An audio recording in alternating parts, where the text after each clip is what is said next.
High welcome friends in to the Hrishikesh academy.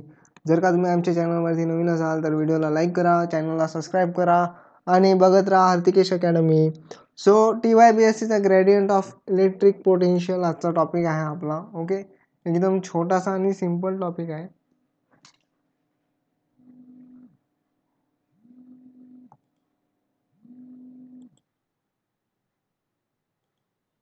So the gradient of electric potential start करूया आपण topic. Okay, so now starting this point. Now तुम्हाला माहित आहे the curl of electric field is 0. The curl of electric field is 0. So del cross E is equal to 0. तुम्हाला माहिती आहे काय the curl of electric field काय ते 0, म्हणून डेल क्रॉस E हा काय आपण घेतला 0. सो अप्लाइंग दिस या टर्मला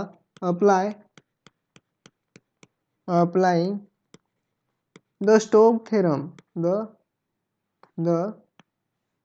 स्टोक थेरम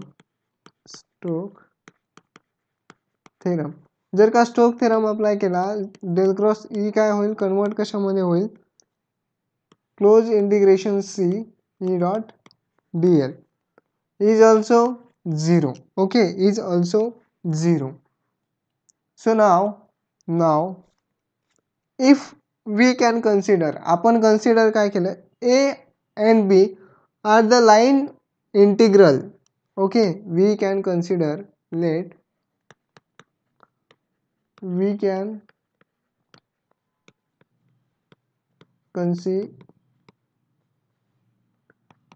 okay, एक minute. we can consider the point A and B, then line integral काय सांगतो line integral is from A to B. Okay, is 0 का? कारण तुम्हाला माहिती आहे काय आपण पहिले काय घेतलंय the curl of electric field 0, म्हणून ए पासून जर का बी पर्यंतचं लाईन इंटिग्रल आपण घेतलं तर ते पण काय असतं 0. म्हणूनच याला आपण काय म्हणू, याला थोडंसं छोटं करूया. Okay, so now the close integration E dot dl is equal to some point. Okay, हा मेन रेफरन्स पॉइंट याला आपण म्हणू the main reference point. Okay, किंवा standard reference point A B. Okay, हा A नाही आहे, हा स्टँडर्ड रेफरन्स पॉइंट आहे E डॉट dl. ओके, थोडंसं E dot dl is equal to minus some standard reference point A to B dl. Okay, याला म्हणा path first आणि याला म्हणा पाथ सेकंड. ओके, याला काय म्हणाल path second. Okay, so now the line integral is 0 and is depend on the path function. okay, now the line integral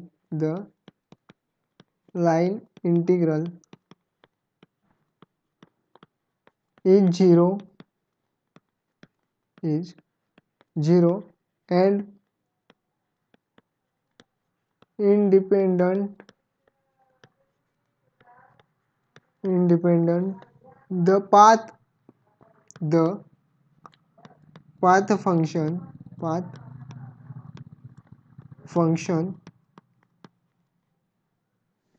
काय VR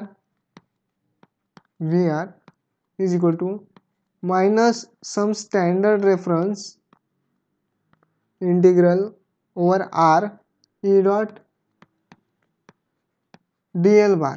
Okay, E dot dl bar, where the potential difference between point A to B. बघा आपण potential difference काय म्हणलाय, point A to B. Now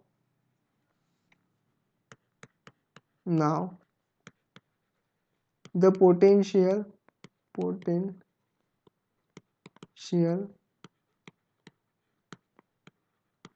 reference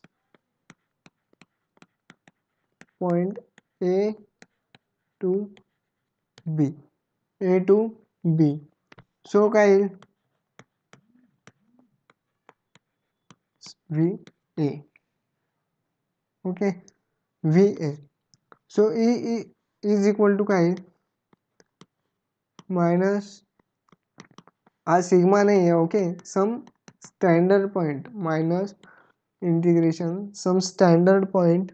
okay, some standard point minus integral B E dot dl plus some standard reference point integration A E dot dl. Okay, याला द्या equation number first. Okay, so आता काय कराल तुम्ही, आता कराल की जर का मायनस हे केलंय आपण, तर इथे पण काय येईल मायनस येईल. ओके, इथे पण काय येईल मायनस येईल. सो काय मिळेल minus some standard reference point. Okay, B E dot dl minus some standard reference point integration A D dot E dot dl. Okay, so now आता तुम्ही ही जी टर्म आहे ही पुढे घ्या आणि ही टर्म जी आहे ती मागे घ्या. म्हणजेच काय होईल integration some standard point A E dot dl minus some standard point. Okay, तो सिग्मा नाही आहे. ओके, हा आहे तुमचा काही स्टँडर्ड पॉइंट आहे, point B E dot dl. Okay, यालाच आपण कसं लिहू शकतो, ओके एक मिनिट, यालाच आपण लिहू शकतो minus AB E dot dl. Okay, याला द्या equation number 2. According to the fundamental theorem. तुम्हाला जर का बेसिक व्हिडिओ बघितला नसेल तर फंडामेंटल थेरम काय आहे हे कळणार नाही. Okay, so please watch basic video. याच्या व्हिडिओच्या डिस्क्रिप्शन बॉक्समध्ये मी याची लिंक देतो बेसिक व्हिडिओची. ओके, सो तो फंडामेंटल थेरम अकॉर्डिंग टू नाव fundamental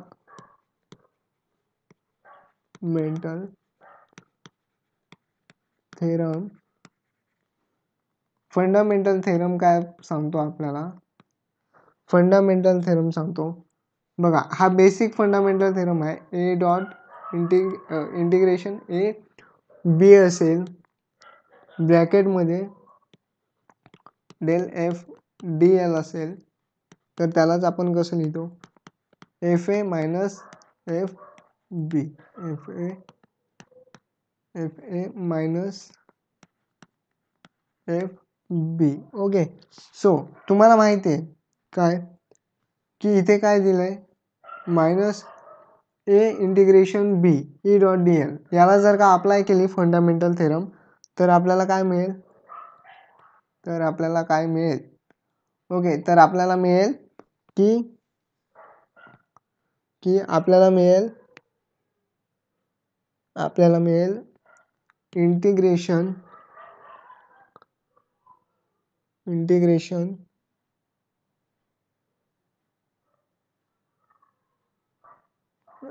A to b del dot V D l is equal to minus e dot D l. Okay, ही टर्म भेटली. कशावरून, याला आपण फंडामेंटल थेरम अप्लाय केलाय म्हणून आपल्याला V dot del dot V D L भेटला. Okay, so now the equation can be given as, बघा, this is the true of any point A and B. ही condition, this true of point A and B condition. So काय भेटेल आपल्याला, E is equal to minus del dot v. Okay, हा आला तुमचा काय, gradient of electric potential. Okay, so हा topic आपला संपलेला आहे.